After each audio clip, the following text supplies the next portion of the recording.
बड़ी खबर है बिहार से। बिहार में आरजेडी और कांग्रेस साथ चुनाव लड़ेंगे। दिल्ली में हुई कांग्रेस की बैठक में यह फैसला लिया गया। बैठक में राहुल गांधी और मल्लिकार्जुन खड़गे मौजूद थे। कांग्रेस ने कहा बिहार में सम्मानजनक सीट चाहिए।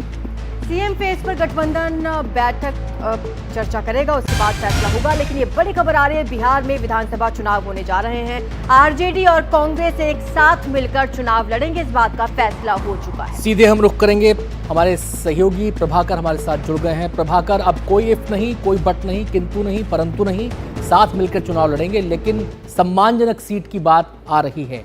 ये जो मुद्दा है ये कितना अहम हो जाता है? सीएम फेस की बात आ रही है, ये जो मुद्दा है ये कितना अहम हो जाता है?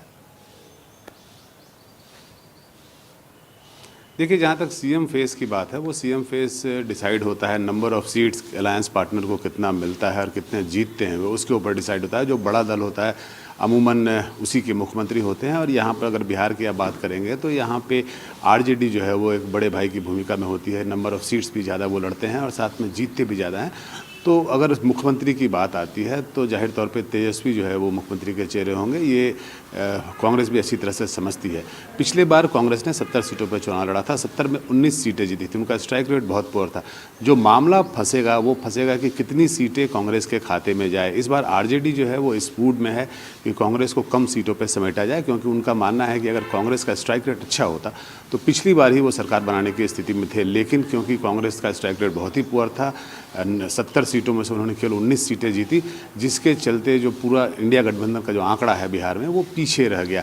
लेकिन जो सबसे अच्छी बात है, जो सबसे अहम बात यह है कि इंडिया अलायंस बिहार में कंटिन्यू करेगा। आरजेडी और कांग्रेस एक साथ चुनाव लड़ेंगे और ये इन सारी चीज़ों पे फैसला हो गया। अगर जो कांग्रेस की बैठक के नजरिए से देखा जाए और जब से उन्होंने प्रदेश कांग्रेस के नजरिए से अगर देखा जाए तो ये सम्मानजनक की परिभाषा क्या है? देखिए, वो चाहेंगे और ये कोई भी पार्टी चाहती है कि वो ज़्यादा से ज़्यादा सीट उनके झोली में आए। पिछले बार वो 70 सीटों पर लड़े थे, हो सकता है इस बार ये 70 या उससे ज़्यादा की बात करें।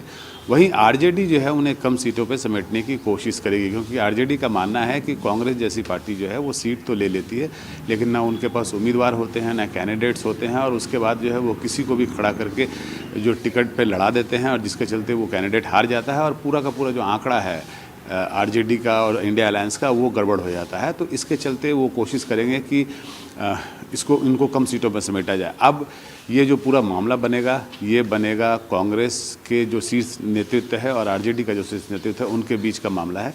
और उसके बाद ये डिसाइड होगा कि कहाँ पे आंकड़ा जाकर बैठता है। क्या वो 70 सीट होगा, क्या वो 70 से ज़्यादा होगा, या फिर आरजेडी जो है उन्हें कम सीटों पर समेटने में सफल होगी। तो ये आपको बातचीत में पता चलेगा।